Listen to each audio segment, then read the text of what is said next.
those of you whom I have not met, I'm Steve Clemens. I direct the American Strategy Program here at the New America Foundation. Today's program is sponsored both by our health policy program, in which the New America Foundation has a very distinctive place in the Washington policy arena, and our newly launched Smart Globalization Initiative. To my far right is my great partner, Leo Hindry, who's chairing our Smart Globalization Initiative, and we thought it would be interesting and important to begin looking at the various dimensions of the state of American competitiveness, and healthcare policy, and thinking and calculating these costs are among many other issues that we think matter with regard to sort of the overall package, if you will, of the U.S. situation internationally. My colleague, Len Nichols, couldn't be here with us today from the Health Policy Program. Len is a great messianic force trying to achieve universal health care. And I did want to say that we put out for everyone two important reports, one entitled The Employer Health Costs in a Global Economy, a Competitive Disadvantage for U.S. Firms, which was just released in May, written by Len Nichols and Sarah Axine, and then a Employer Health Care Burden issue brief by Sarah Axine and Elizabeth Carpenter. We provided these for everyone. There are many people watching online today. We'll make sure that these are available as well on the internet when we proceed. Let me just say a few words, because we want to get to the meat and the substance of today's event. Leo Hindry, who's going to speak first, is economic advisor to Barack Obama's campaign. He was, of course, senior economic policy advisor to the John Edwards campaign. In addition to all the stuff we ask him to do for New America, he runs a company as the managing director of Intermedia Partners, and is the former CEO of the Yes Network, the Yankee Entertainment and Sports Network, and was the former CEO of AT&T Broadband. He's a great friend of the New America Foundation. He's also formerly the vice chair of the HELP Commission, which was looking at foreign assistance. Leo Hindry is one of the great civic leaders in our country, trying to look at the intersection of business, workforce, the competitive environment, and trying to weigh in ways that would be constructive and take the country out of, I think, some of the policy gridlock in which it often finds itself. Senator Tom Daschale, whom Leo is going to say a few words about, I think most importantly, and he may not like this introduction, is author of the book Critical, What We Can Do About the Healthcare Crisis by Senator Tom Daschale. This is a great book, not just because it quotes Len Nichols from the New America Foundation, but it really does break down and think through what the state of healthcare policy is today in the United States, what the component pieces are, and how to sort of pragmatically, and I would say without much political ideology in this, how do you pragmatically fix problems and fix where we are today? So we've arranged for these to be sold out front for those of you who'd like to get them. But of course, Senator Daschale was for a great number of years Senate Majority Leader. He was, when I was in the Senate, working for Jeff Bingaman, the Minority Leader, but I looked at him sort of the Majority Leader.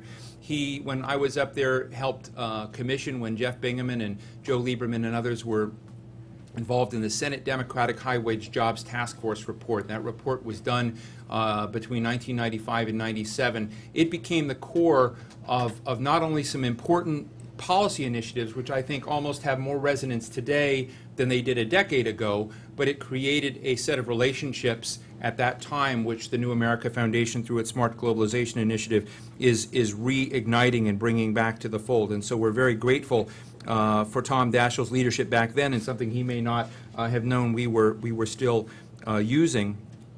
He is special policy advisor at the firm of Alston & Bird in Washington, and he's a distinguished senior fellow at the Center for American Progress, as well as a visiting professor at the Georgetown Public Policy Institute at Georgetown University. So let me invite Leo Hindry to say a few words on this important subject, and then we'll hear from Tom Daschale. Leo?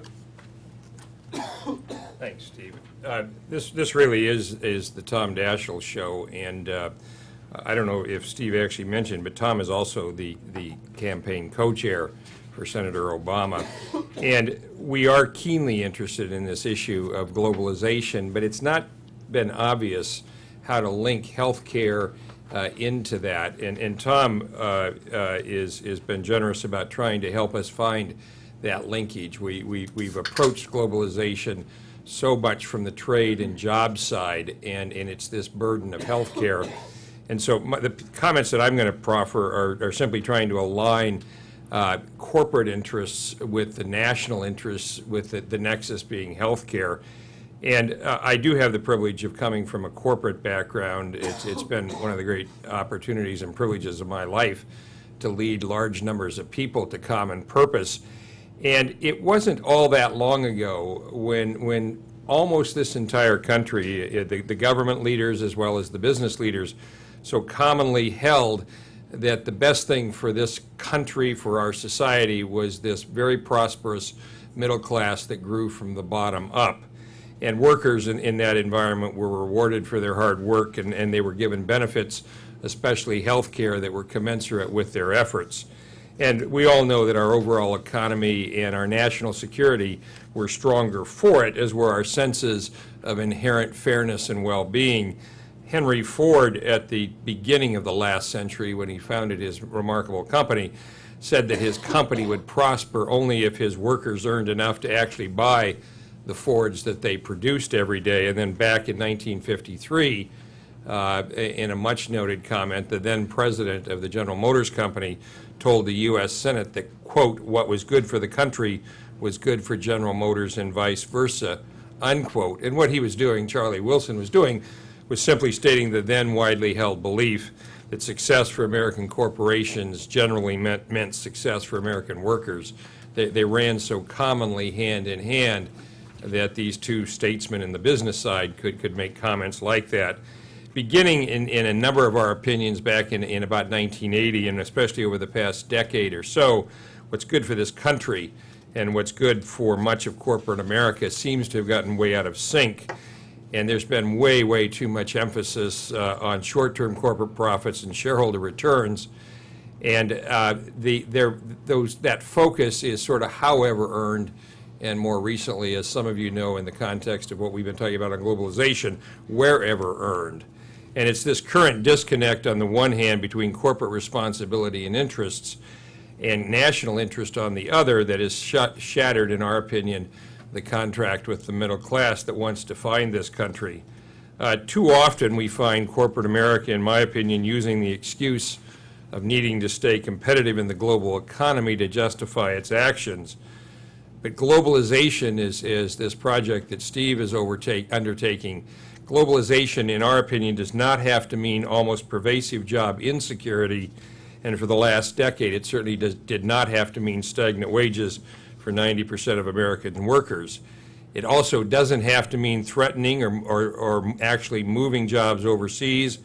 It doesn't have to mean slashing benefits just because multinational corporations have almost complete mobility of capital and technology, and the American worker has almost none. And to the point of this afternoon's conversation with Tom, it doesn't have to mean no or little health care coverage for 100 million Americans, which is what we're here today to talk about. This book that Tom has authored is a primer. It's a primer for the next administration, should it be Senator Obama's privilege. But I think it's a primer for the country, even if it turns out the other way. It is now indisputable that the massive decades-long surge in health care spending has come at the expense of national economic growth, that it has led to a slower rate of job growth, and that it has suppressed wages and productivity now for over a decade. But it is also equally indisputable, and this is the point that Steve and I are focusing on, that this surge is also now the single biggest drag on our global competitiveness, as monies that could and should be productively spent on capital investments, on R&D and infrastructure are instead going to waste, just sheer waste, as Tom outlines in his book, and to the bottom lines, unfortunately and inappropriately, of HMOs and insurance companies. Purportedly, and I would emphasize the word purportedly, the average U.S. manufacturer now spends about twice as much for health care benefits for employees as does its average foreign competitor. But since, of course, there is no such thing as an average foreign competitor, and since almost all U.S. manufacturing that's being lost today is going to China and India, where the typical employer contributes nothing to employee health care, it is not at all an overstatement to say that U.S. manufacturers actually spend today infinitely more for health care benefits for their employees than do their truest foreign competitors. One would expect, as we contemplate this new administration and Congress, both of which have publicly stated a commitment to reforming health care, that employers, employees in Washington would be able to find consensus and quick consensus. In truth, however, finding this consensus is not going to be easy, since we have to anticipate, as we found when Tom was leader, that there will still be some of the same resistance which we have seen for nearly 2 decades from the likes of the Business Roundtable, the U.S. Chamber of Commerce, and the nation's largest health insurers and HMOs.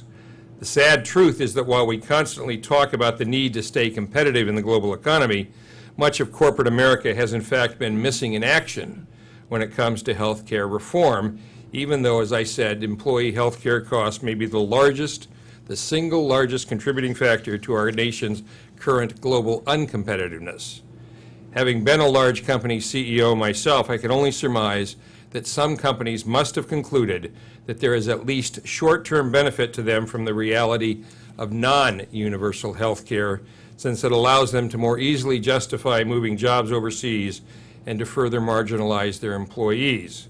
For how else can we explain these companies' reluctance to see universal health care made available to their American employees, especially when all the data shows that companies have significantly better productivity and retention rates when their companies have covered health care?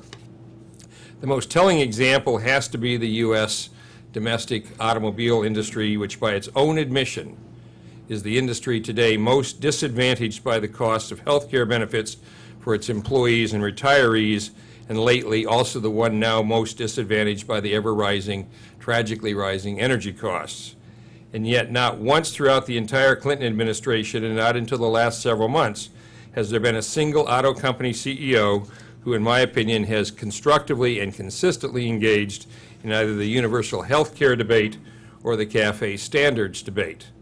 I truly believe that it is this continuing non-engagement by large parts of corporate America which explains much of the national economic fix we find ourselves in today. And thus it's imperative that this Congress, this next Congress, the next administration, and corporate America together, and they need to do this together, that they begin to immediately address the current crisis in corporate governance, which has disconnected the interests of many companies from our national interest. Working together, we need to get back to the future where success for American corporations again means success for American workers and our communities. And to accomplish this, we need to reform corporations from the inside by strengthening the voices of shareholders, while reforming them from the outside by limiting excessive executive compensation and greatly increasing transparency and accountability. There are 4 steps which we here at this New America Foundation and the Smart Globalization Initiative have identified, but the really interest today is to hear Tom speak. But I do think that there needs to be a much greater overall sense of responsibility and much broader perspectives from CEOs and directors alike. Importantly, these new perspectives, this new sense of corporate responsibility would inevitably lead to the changed attitudes and to the much greater sense of urgency which we all think is desperately needed vis-a-vis health care reform. And with that, I'd like to introduce, because it's such a privilege, he is like a brother, my dearest friend, Tom Daschale, who I really do encourage you to buy this book. It is a remarkable primer on what's possible in this most complex area. So with no further ado, Senator Tom Daschale.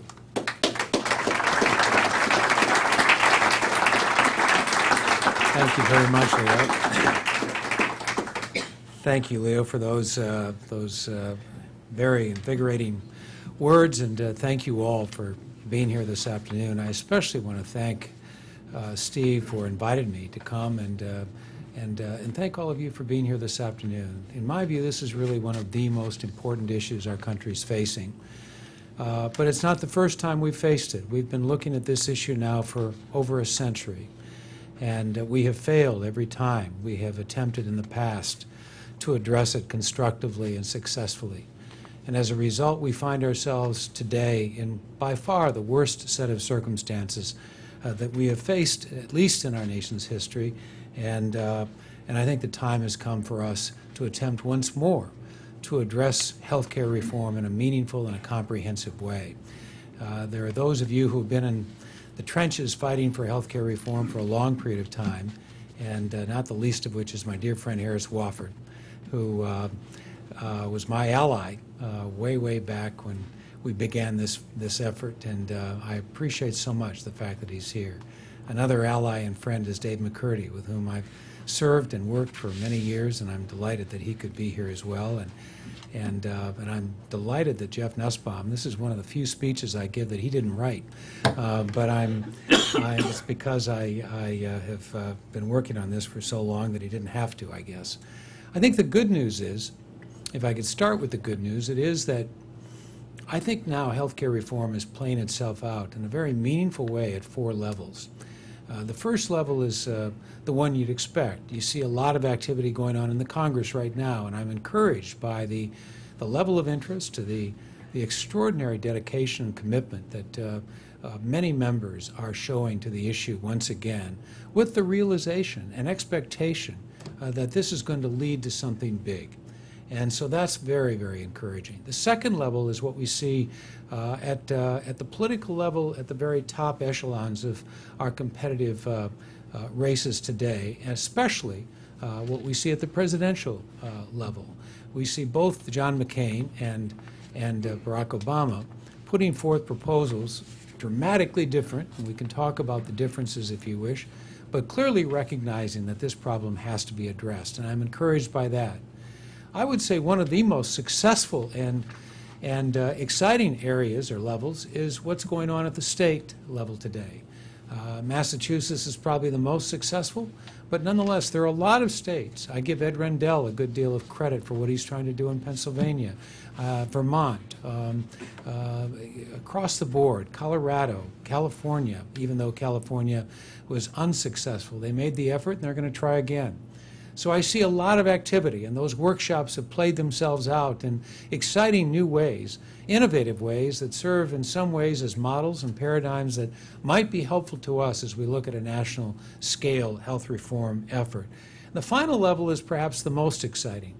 To Leo's point, we are seeing a level of activity and engagement by business and labor and organizational entities of all kinds, unlike any time we've ever seen in history. Building coalitions that we'd never seen before, odd coalitions, SEIU and Walmart, Safeway and AFL-CIO, strange coalitions that are productive and potentially very catalytic in bringing about a new climate for health reform that I think could be very helpful. Well, obviously we failed last time in '93 and '94, and I'd like to get to the reasons I think we failed and how we might avoid those pitfalls the next time. But before I do, I think it's important to look at the problem as I see it today and try to figure out what it is we can do to solve the problems that confront our healthcare system in such a profound way. And Leo addressed one of those areas, competitiveness, as effectively as anyone could. But there are 3 significant problems that are all extremely interrelated. One can't address one without affecting the other. And in no particular order, but perhaps in terms of political resonance, by far and away the most consequential of the 3 problems is cost. When we failed at health reform in '93 and '94, the per capita cost in this country was about $3,400. In those 15 years, since 1993, we've seen the costs go up by now more than 150%.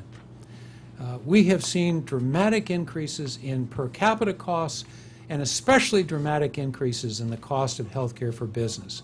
Now the per capita cost exceeds $8,000, 40% more than the second most expensive country, and dramatically more than any other country in the world today.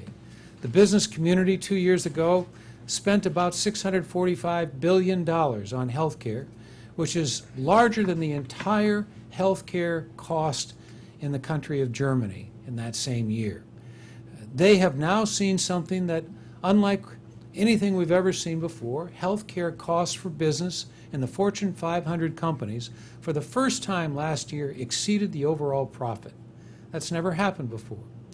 We've seen exponential increases in the cost of health care for certain businesses in particular. Dave can tell you more about this than I can, but the fact is that General Motors spends more on health care than they do on steel. Starbucks spends more on health care than they do on coffee. And so the cost of health care to businesses as big as those is absolutely profoundly consequential in their ability to compete. As Leo noted, the average commitment to health care costs by an American corporation attempting to be competitive overseas is at least three times greater than that same commitment that a foreign company makes as it builds its cars in either Germany or Japan. So we have a competitiveness problem that is extraordinarily important to business, but equally as important to the American citizenry. And when I say $8,000 as the per capita costs, obviously I'm not just talking about premiums, because premiums are only one portion of what we spend on health care. We spend $2.5 trillion on health care, about 17% of our gross domestic product. And of that $2.4 trillion, we spend a good portion of it on premiums, an even larger portion on taxes, and then a significant and growing portion on out-of-pocket expenses. There are only three ways to pay for health care. Regardless of how one cuts the pie, those three components will always comprise how health care is financed. A lot of our friends misunderstand the concept of cost shifting and believe that by cost shifting you're cost savings. And we shouldn't ever confuse the two. There's a big difference between cost savings, which is the overall pie, shrinking it down to something less than what it is or not growing as fast as it otherwise would, or cost shifting, which means shifting from taxes to premiums or premiums to out-of-pocket expenses, which we're doing a lot of today. So every time you hear a politician say, I'm going to cut your costs by giving you another tax cut, all they're saying really is we're shifting from premiums to taxes. And you should see it as that and call them on it. The real problem, as I see it with costs, is what happens if we do nothing. They estimate that if the costs continue at their current rate, by the year 2015, that is within the next 7 years, we will exceed the per capita costs by now more than $7,000 additional dollars. That is, the per capita costs are expected to be in the neighborhood of $15,000 per capita. So we have a profoundly expensive system for which the costs are only going to get worse if we do nothing. By the way, $15,000 per capita results in about a 20% gross domestic product share. That is, 1 out of every $5 will be spent on health care by 2015 if we do nothing. Now, that's a competitiveness problem that we have to address. Now, one would argue, well, you know what? I'm told we have the best health care system in the world. It should cost more than anybody else. Well, that is a myth under which we continue to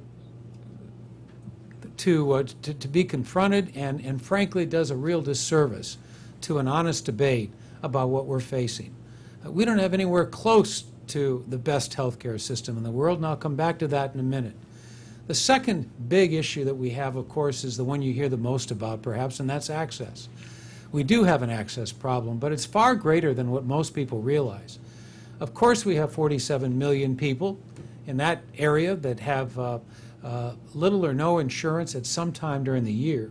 But that's just the beginning. The Commonwealth Fund does an annual survey of those who have insurance, and they report that about 37%, somewhere in that vicinity, 37% of the people who have insurance still can't get the requisite care needed to address the problems they're facing medically. So we have an access problem even for those who have serious insurance. 60% of the people in this country don't have dental insurance.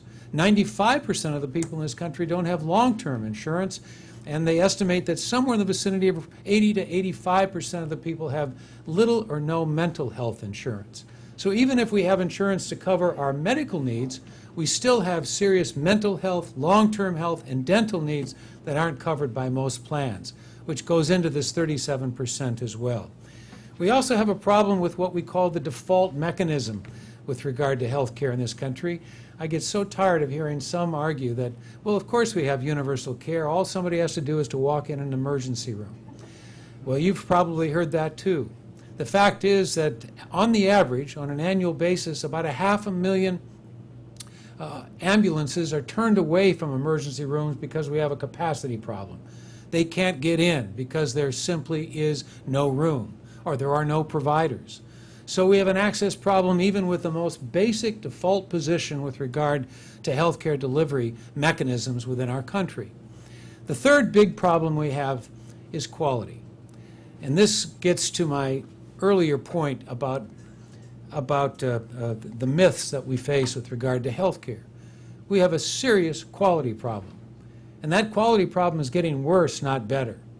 A quality problem that relates in part to outcomes. The World Health Organization listed us at 35th overall in outcomes last year, just below Costa Rica and above Slovenia. We're 31st in life expectancy, 29th in infant mortality, 24th in overall women's health. You give us the statistic and I can guarantee you we're not in the top 20. In almost any category. There are some. Specialty care, subspecialty response using high-tech technological practices, of course, we rate pretty high. But people say, well, how is it if we don't have the best healthcare system in the world? Why is it that so many sheiks and kings come to the United States? And the answer is very simple. We have islands of excellence. I happen to be, in addition to having the pleasure of being the chair of the Advisory Board of Intermediate Partners, I'm on the board of the Mayo Clinic. And so I'm able to see firsthand what a quality health organization looks like. But we have what I call islands of excellence in a sea of mediocrity. And that sea of mediocrity is becoming more turbulent and less productive and more inefficient with each passing year. There is very little transparency with regard to our system of health in this country. We don't know how bad the problem is because we can't see it. And that problem is exacerbated by the efforts made, really in many cases, to make it more opaque. Let me give you a perfect illustration. Today, God forbid, if a plane would crash at National Airport, so let's say it's a 747, we'd hear about it instantaneously. The NTSB, the National Transportation Safety Board, would be out there figuring out why 450 people were just killed. And we'd probably get the answer within weeks or months, and certainly do all that we could through the FAA and the NTSB to rectify that problem. That is because we have a transparency and an infrastructure in place to address quality concerns in the most effective and transparent way. Well, we lose the equivalent of a 747 to medical mistakes. That is, that many people die in our healthcare system every day and a half. You heard me right. Every day and a half, about 450 people die because of medical mistakes, close to 100,000 people a year. And how many times does that make the front pages of the Washington Post or the New York Times? And why doesn't it make the front page? It doesn't make the front page because there is so little transparency. And we don't have the infrastructure to address it. So we have a serious quality problem. Now, as I said, all of these problems interrelate. You can't address cost without addressing access. You can't address access without addressing quality. And you have to address them in a comprehensive way if you're going to attempt to address them at all. Well, I believe that if we're going to address all of these problems, first and foremost, the only way we're going to do it is with leadership. Any problem of real consequence in a republic is only going to be addressed if one or two things happen. First, if we reach crisis stage levels, as we have through history, crisis dictates action or reaction, and as a result of that reaction, ultimately the country comes to grips with the situation. We did that with the Great Depression. We've done that, of course, with world wars, and we did that with 9/11. The other option is leadership. We had what oftentimes people would view as serious problems in health in the past, but were it not for the fact that we had a Lyndon Johnson under the right political circumstances in the mid-1960s, Medicare and Medicaid would have never have passed. That was a demonstration of leadership. It was also a demonstration, to a certain extent, of bipartisanship, and it's always nice to have 67 United States senators in one caucus, as he had to work with at the time. So that, in my view, is part of what makes this election so important. If we're going to have meaningful change in health care, it has to start with a recognition that if we don't have a president who is willing to say without equivocation, this is one issue that we have to address, this will never be solved. It has to start with leadership. It seems to me then we've got a number of building blocks that are required to make this happen right. Obviously, it has to start with universal coverage. Unless we have everybody under the umbrella, you can't effectively deal with those, in many cases, who are part of the problem but not part of the solution. By addressing universal coverage, we're in a position to address solutions as well as problems, and I believe that that is very important. Eliminating all pre-existing condition, allowing everybody into the system, using community ratings is the only way a universal coverage plan can be achieved. The second thing that I think we have to consider, and obviously many of these things are not necessarily going to happen in the first year, but I think we ought to look at complete care, not just universal care. By complete care, I'm saying we need mental health parity. We need a recognition of the importance of long-term care because it's a burgeoning problem. Those of us in the baby boomer, Leo's much older than I am, 32 days, but nonetheless, if we don't recognize what an exploding problem that is demographically and cost-wise in our healthcare system, we're simply putting off a crisis of some magnitude. And then obviously it's important to consider dental care, and I hope that that will be considered as well. The third building block that I think is equally as important is the recognition of the importance of wellness and prevention. I believe every healthcare system looks like a pyramid in all countries. You start at the base of the pyramid, which is prevention and wellness, probably the most cost-efficient and least expensive form of healthcare, and you work your way up to the most sophisticated, heart transplants and technological care at the top that is very expensive, very unique, oftentimes referred to as the subspecialties. Every country starts at the base of the pyramid and they work their way up until the money runs out. In the United States, we start at the top of the pyramid and we work our way down until the money runs out. The money runs out and we rarely get to prevention.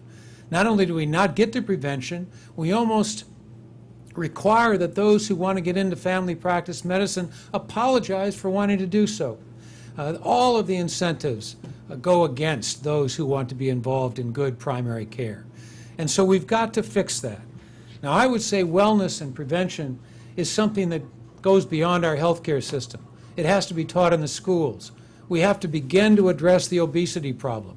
We have to recognize that unless we deal with nutrition and physical education when people are young, it's not going to matter once they're older because they will have established habits and practices just like smokers that are unavoidable.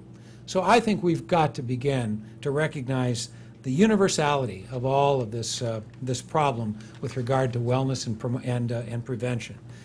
The next building block is the need for transparency. I think I've already made my case, but I don't think that we can solve the problem unless we know what the problems are. And having the transparency required is essential to getting that job done. We have transparency in aviation, and I believe that we can apply those same principles, whether it's in transportation or a monetary system. We've got to create the opportunities there to see what the problems are and address them constructively. The next thing we have to do is to learn from lessons in other sources or sectors of our economy, and that includes using what is commonly called the standard of care or best practices. We've got to employ best practices. If we don't, the same problems with regard to medical errors, and there were estimated to be over 300 million medical errors just last year, 100,000 medical mistakes.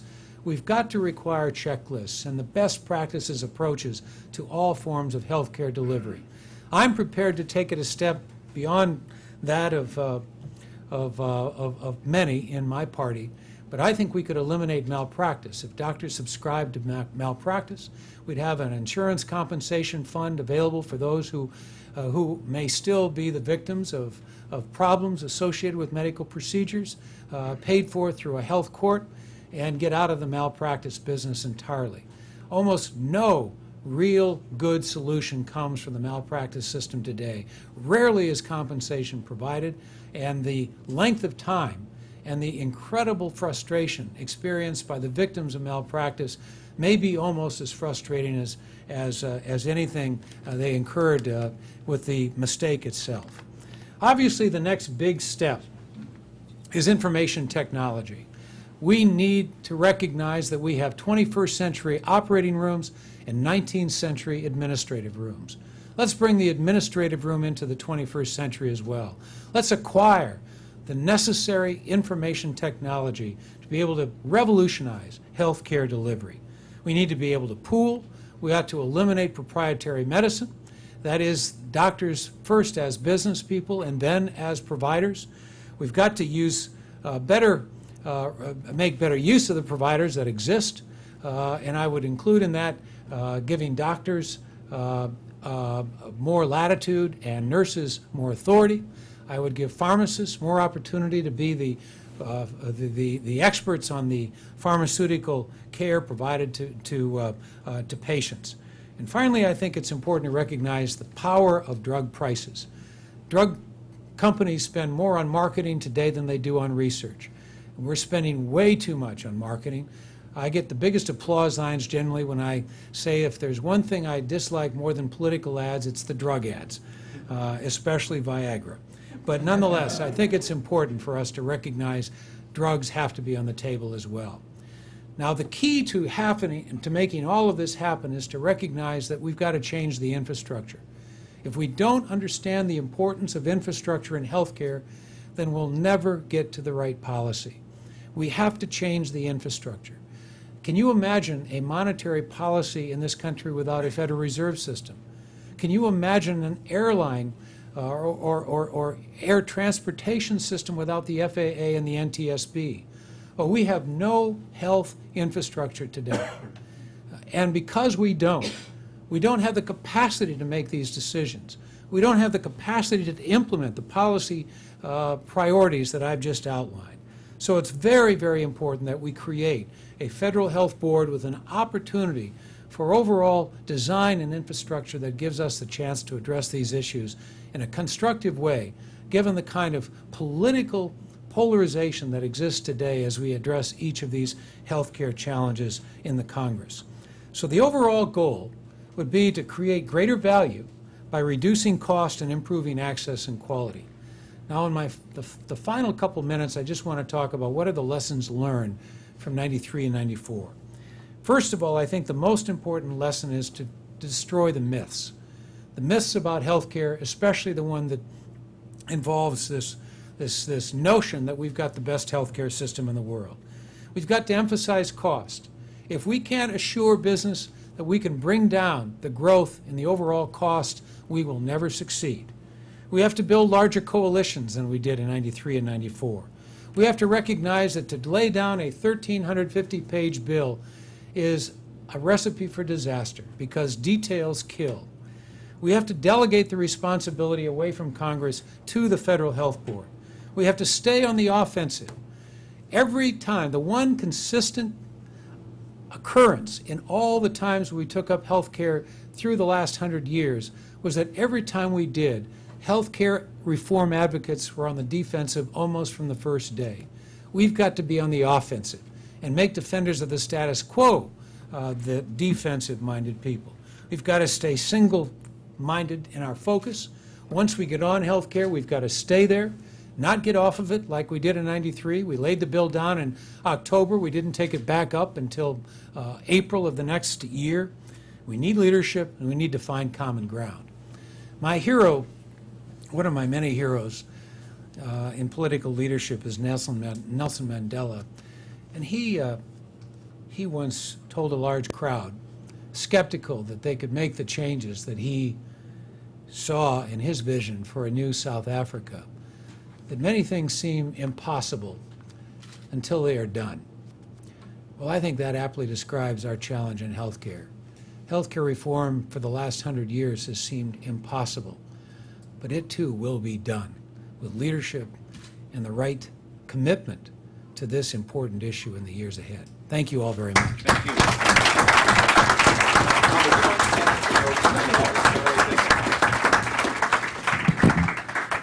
Thank you so much, Tom. I'm going to share this microphone with my friend Leo Hindry when he needs it, because we're going to have a microphone running around the room. I'm going to open the floor in a moment. I'll ask you to identify yourself, ask one of the 2 or 3 questions you might have, not more. I'll cut you off, and we can have a discussion with Senator Daschale. I do want to note that I want to give my friend Dave McCurdy an opportunity to comment, as Dave is a very close collaborator of ours, which folks may not know, but he's also the president of the Automobile Manufacturers Alliance. And I think Leo raised this question about the auto sector and participation in these, and I'll just share one of the things New America Foundation has been working with Dave and the auto sector on energy and climate issues, in which there's been, maybe we haven't unveiled it all yet, but there's quite a bit of interesting stuff. It'll be interesting to give Dave an opportunity to respond on the corporate participation in the healthcare issue from the auto sector. But let me just open the floor real quickly. I mean, the 2 I guess big questions that I would put in front of you, and perhaps they're not particularly fair ones, but the price tag of the kinds of comprehensive change, and I support where you want to go, but the price tag is enormous. And there are a lot of other things, particularly with the candidate you're trying to help right now in this campaign season, which are on the plate as well. And when I listen to Kent Conrad with what's going on in the budget deficit, what is your answer to how does America square the cost issue with the vital need to do these things, given where we are today? That's such a good point, Stephen. I'm so glad you raised it. As I said, one of the 3 biggest problems, and I would argue the biggest political problem, is cost. So if we can't convince a typical American that we are committed to reducing the growth in cost, then we failed. It's that simple. And so it is counterintuitive, but frankly, it is critical for people to understand that by creating a universal coverage system, you enhance our ability to control costs. Now, not in the short term. I would point to Taiwan as the best example of that in recent years. They adopted a new system in the year after we failed, frankly, and they shopped the world for the best approaches and came up with this composite and went to a universal system for the first time in their history. And as a result, in the last 10 years, they've actually been able to bring their costs down dramatically. We can do the same in this country. Now, how would we go about it? Well, there is a myriad of cost-saving approaches that have to be employed. There is no silver bullet. I would start with administrative costs. 31 cents out of every dollar is spent on administration and inefficiency. The Veterans Administration has finally acquired and employed an HIT, a health information technology system, and they've been able to bring their overall costs down by over 50%. They're not quite in single digits. Some have suggested that they're now, this year, going to be in the 8 or 9% category for overall administrative cost. A phenomenal demonstration of what you can do with acquisition of IT. That's number one. Number two, we've got to recognize the importance of prevention and wellness. That's number two, and there are many, many statistics, and I would weave into that a recognition that by far the most expensive aspect of healthcare today is chronic care management. 75% of all healthcare goes to chronic care management. We've got to do a lot better job, and that's in part related to health. The third big challenge we have is in our reimbursement approach. We do it on a procedure basis, and we've got to recognize that we can't do that any longer. We've got to look at episodic reimbursement, not procedural reimbursement, and that too would have a profound effect. I believe that proprietary medicine, that is doctors owning their own equipment and facilities, have a lot to do with this, but regardless of whether it's proprietary or defensive, we have to recognize that we take a lot of procedures that are unnecessary, and we've got to address that, both on the proprietary and the defensive side. And then finally, we've got to look at drugs, as I said. We're seeing dramatic increases in the cost of drugs. We ought to be able to negotiate better prices through pooling and other negotiating practices. But all of those steps will help us bring costs under control, and they're not going to happen overnight, and we won't see the effect overnight. But I can tell you the cost of doing nothing is far more expensive than taking the steps that I've outlined this afternoon. Thank you. I want to go to Dave McCurdy, but I also want to acknowledge my colleague Shannon Brownlee. There are many journalists here tonight who was one of the notable books of the year for the New York Times with her book on the overtreated American. For those of you interested, we may come back to Shannon, but former Congressman McCurdy. Thanks, Steve. Senator, I was taken just in many conversations we had, but this whole issue of transparency and how you bring transparency to a system as diffuse and as, just really throughout an entire society. And what is the role of kind of public versus private? And when you talked about kind of a new health organization within the government, of course, people start to say it's going to be a government-run system. I mean, how do you address that question? Well, I don't think it's any more of a government-run system than our monetary system is today. We consider our monetary system a private system. The banking system is largely private, but it has a public infrastructure. And what we're going to try to do is to consolidate this massive bureaucracy and all of the layers and layers of bureaucracy that we've created, one layer after another, over and over again. Consolidate that down, bring down the level of bureaucracy, streamline it, make it a lot more efficient. But allow the private sector. There's also a myth that we have a private system. And, the fact is that about 45% of the people in this country today get health care through one of the public programs available. 55% get it through the private sector. So we're prepared to design a system for the public sector and hope that it has the same effect that it would in our banking system. And that, to me, would be the approach that I would subscribe to. Allowing people to access the public system. I'd like to see a Medicare for All option so that we create an economic, low-cost plan available to anybody. But then, like we have with the airlines, if you want to fly business or first class, that's your right and your opportunity. You ought to be able to do that and have a choice of available plans, just like the FEHB system that you and I are familiar with. But just a quick, Leo, if I could since you mentioned corporate America and that still a large portion of access is through employer-based insurance, what would the transition be, or how do you propose that cost actually be reduced to them? Well, I think that, first of all, we would tell all Americans, if you like your plan, you ought to be able to keep it. I mean, I think it's really important to build on what we've got and not force people to get out of the system if it works for them. So we'd start with that. With businesses, we would follow probably the Massachusetts model, which is to say, look, if you offer health insurance, good for you. We want to encourage that. We'll incent that. I still favor the exclusion because I think it's such an important incentive. But I believe that if they're not participants, then some level of contribution to the health care needs of this country is going to be required. I prefer to call it a public premium rather than a tax because it is a dedicated source of revenue designed only for health care service. And so it's not a tax, it's a public premium, much like the premiums they would pay in the private sector were their costs incurred there. Yeah, just more of a question to the Congressman.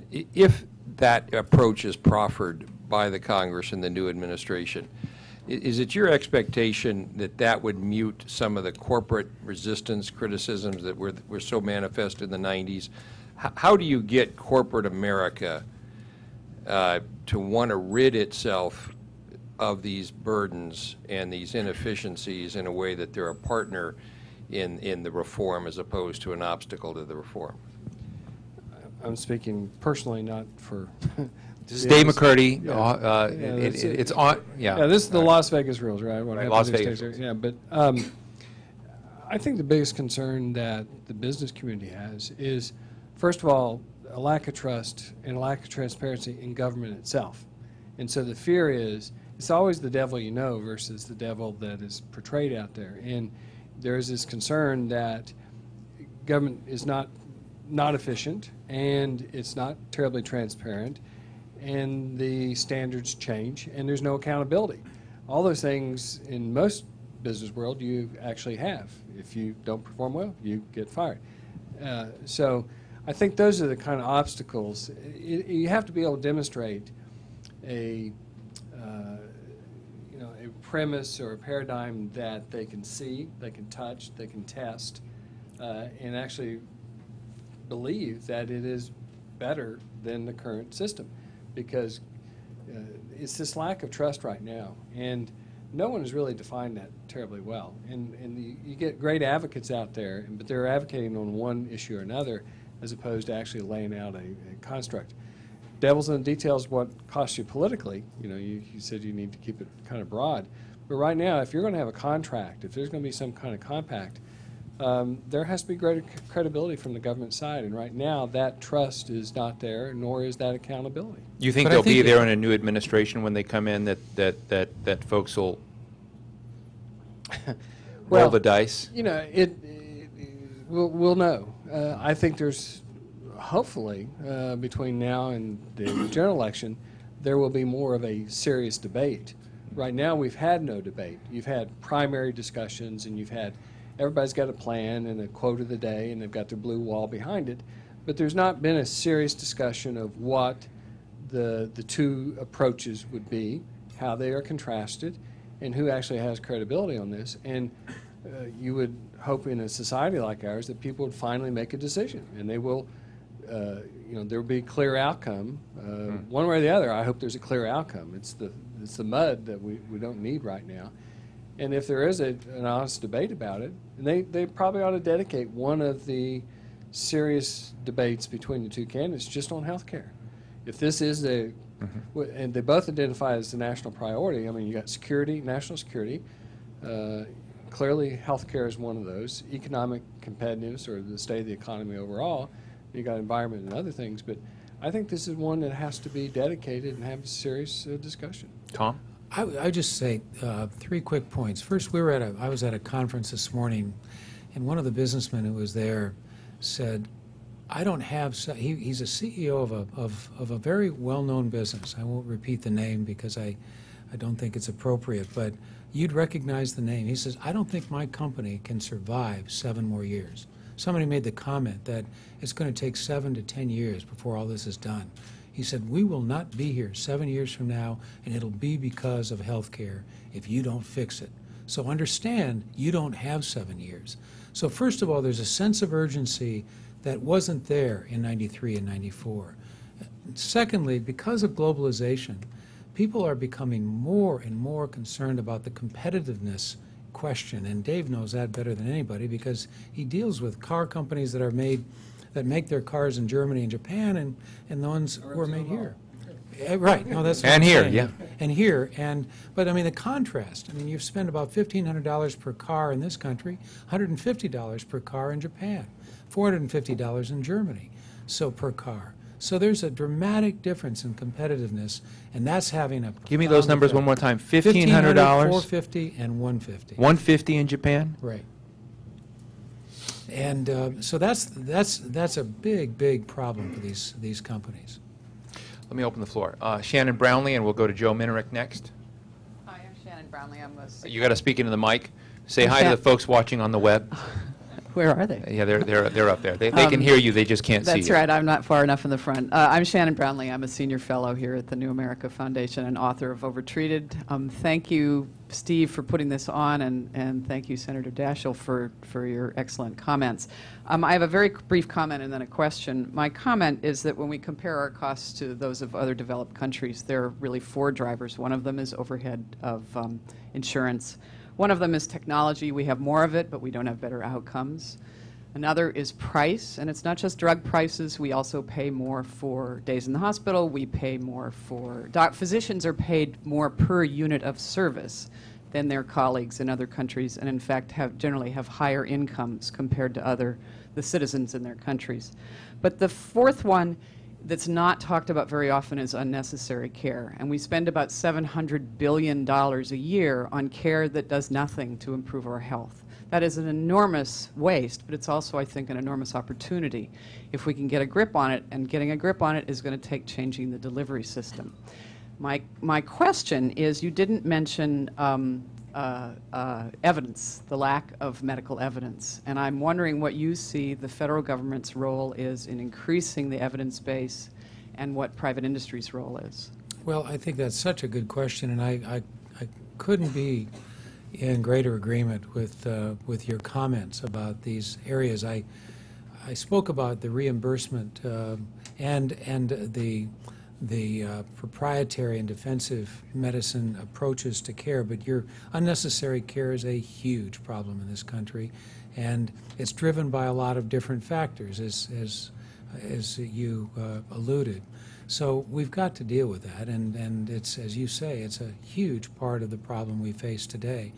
But I think that transparency is a function of both the private and the public sector, and evidence is a function of better transparency. We've got to have it. To me, it's important that we set some standards by which evidence is determined and recorded and utilized. And that, to me, is something that's grossly lacking in our system today. It's got to be integrally incorporated, and we can't get to quality unless we address it. Thank you. Joe Minerick.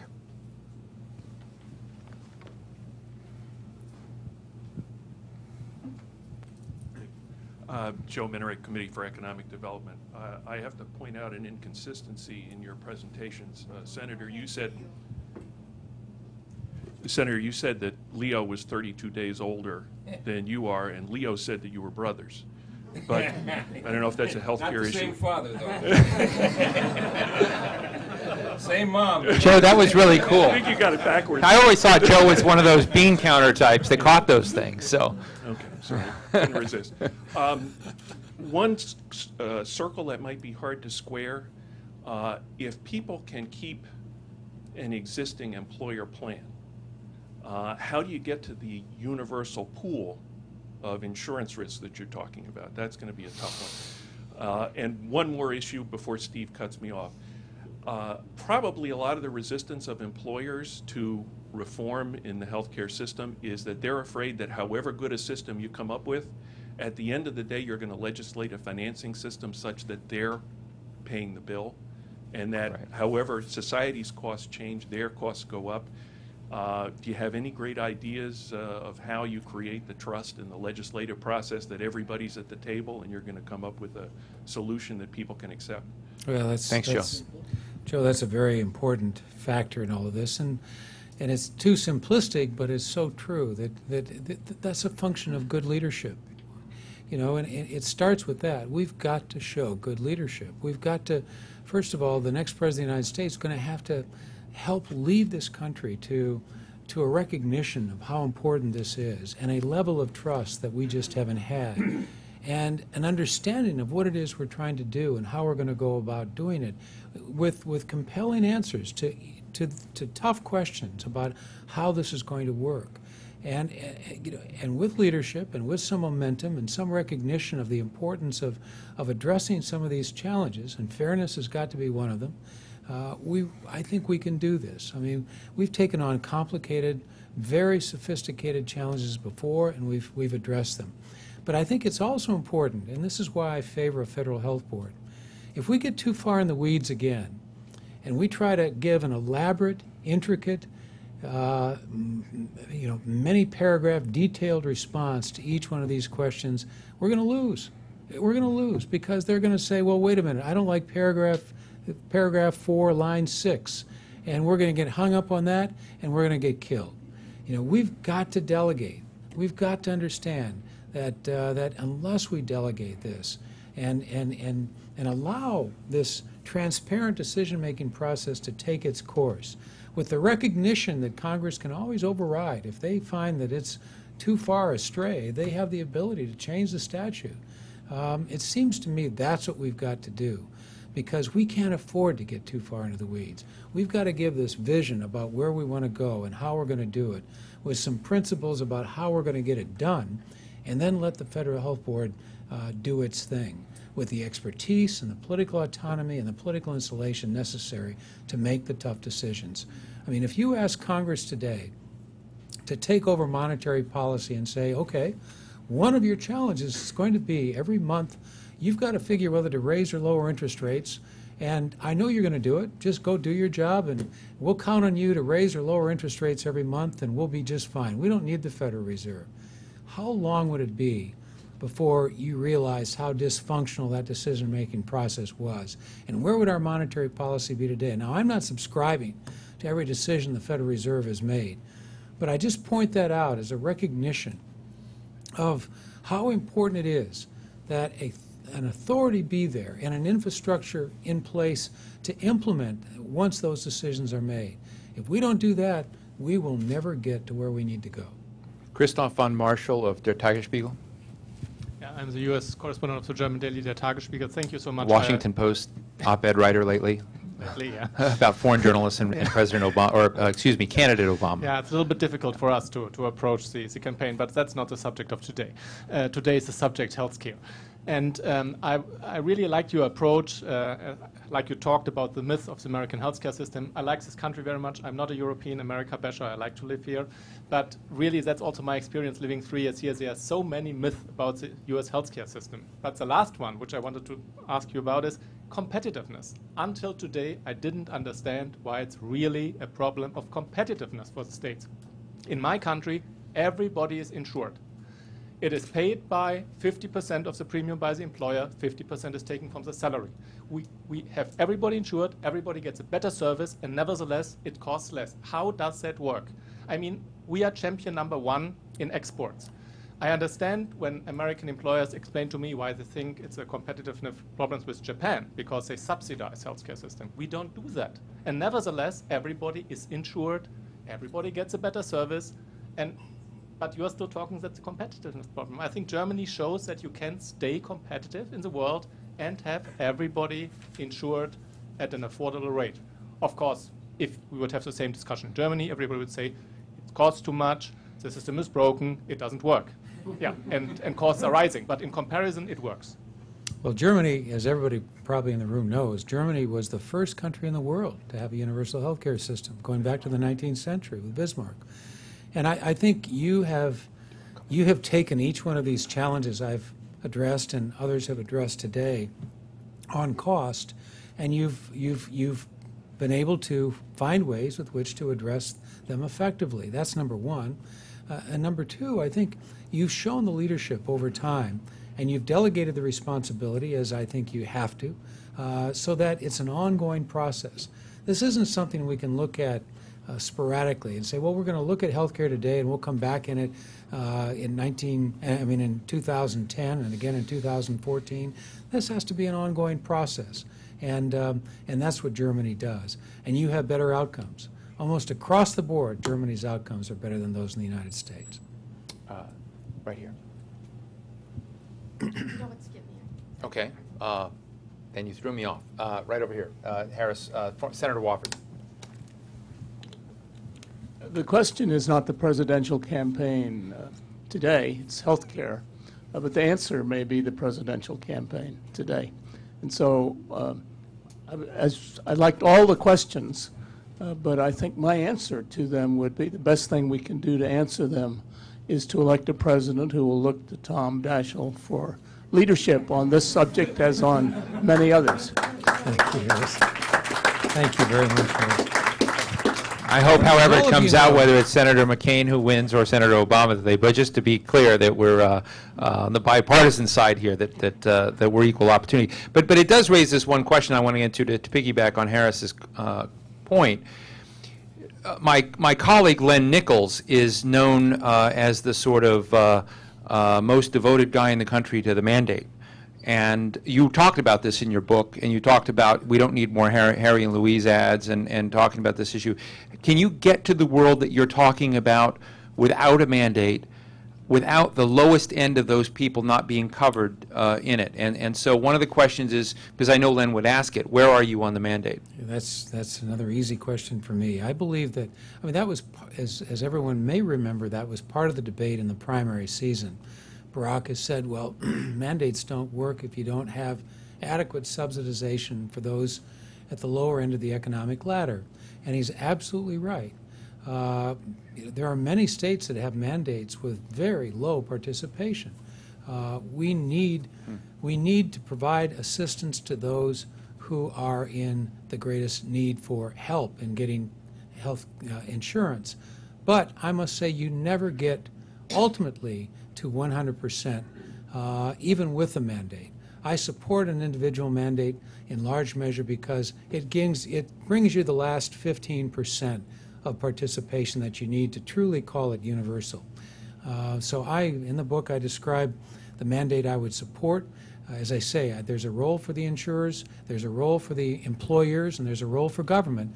But at the end of the day, if health care is a moral right, it also ought to require an individual responsibility. Thank you. Jeff Trammell, and then we'll come back to you. Jeff? Tom, one of the things you pointed out earlier is a lot of great work is going on at the state level, these sort of the laboratories to figure out how we should do this. I know from working with a number of CEOs and others who are involved with their state legislatures in trying to put these together, that they feel like they're making some progress there. So I guess my question is, what do we do with these laboratory states? As clearly you're outlining a federal system, is there some sort of floor that we set or to allow some flexibility with the states? But it strikes me that that's going to be a key issue, the old federalism issue we're going to face here. It is an important issue, and I think that ultimately I think it's going to be important for minimum standards to be established, and that floor creates the mechanism within which we can make it truly a national system, Jeff. But if states want to go beyond that, it seems to me it ought to be their right to do so. I would like to create at least statewide pools, perhaps even regional pools. Those pools are really important. There was an earlier question, I think Joe had it, about how does an employer participate. Well, all employers would be part of whatever pool you'd have in that particular region, and so they would want to advantage themselves in the leverage acquired with a larger pool. So that's the way we would involve employers. But nonetheless, I think you have to give states the opportunity to be innovative. Florida is a lot different than South Dakota demographically and climactically, but certainly demographically, and we have to take that into account. Great. Yes, ma'am, right here. Is that Mel Levine in the back? It is. Wow. You want to ask a question, Mel? I'm just soaking in the knowledge. Okay. Former Congressman Levine, good friend. Surprised you're here, but that's great. Right here. Okay, I'm Dr. Caroline Poplin. I'm at Georgetown and also at the Center for American Progress.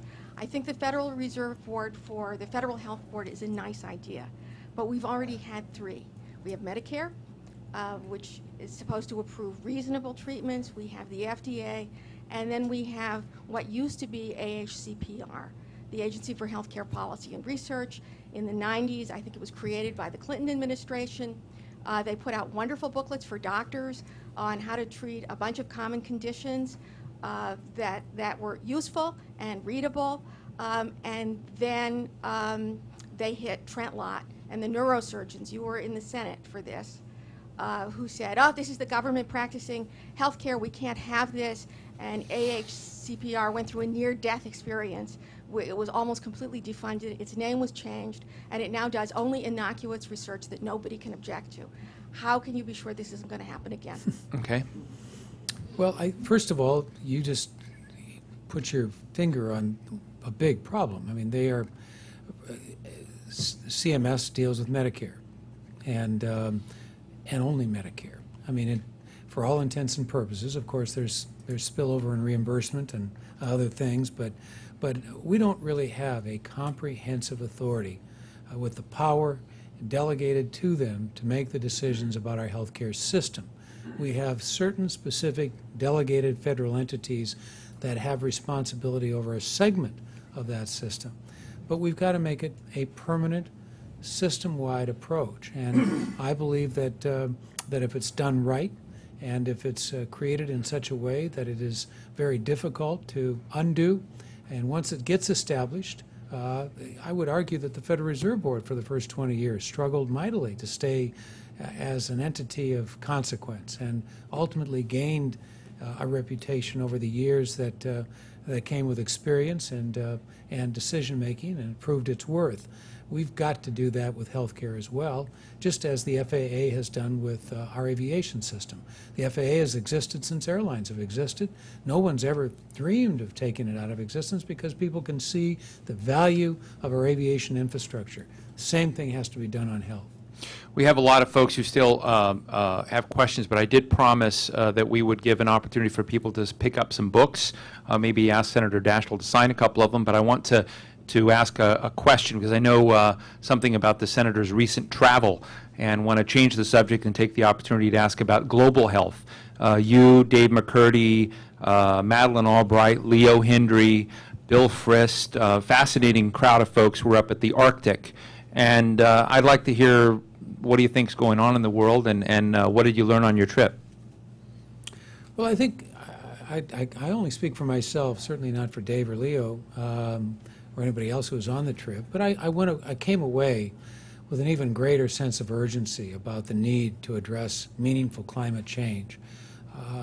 It's hard to see the degradation in climate when you're right there, but we were shown extraordinary examples of the loss of glacier ice. We were told that within a few short years, all the summer Arctic sea ice will have disappeared, and that this situation could have profound demographic effects. Perhaps as many as 100 million people, maybe many more, will be dislocated in low-lying areas around the world as a result of rising tidal waters. So there is no question this situation is going from bad to worse, requiring global action as well as American leadership. And that, I think, was really the consensus of everybody who was on the ship. We might say it differently, we might require or suggest different approaches, but there was a collective sense of urgency as we got off that boat. Thank you very much. Let me give Leo the microphone here as we close, and I then want to invite everyone to pick up a copy of Critical. You know, I'm just going to close by thanking, on behalf of the Smart Globalization Initiative, the Senator, and really just on Senator Wofford and Congressman McCurdy and the gentleman from Debacle.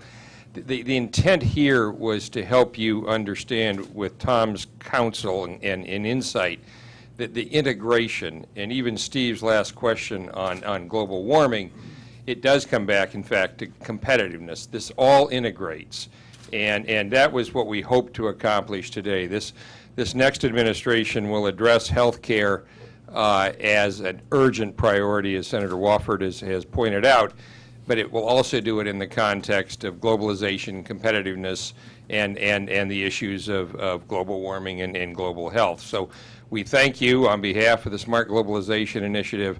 It's a heck of a book, and they sell better on eBay if you get him to sign it. So, Tom, thank you.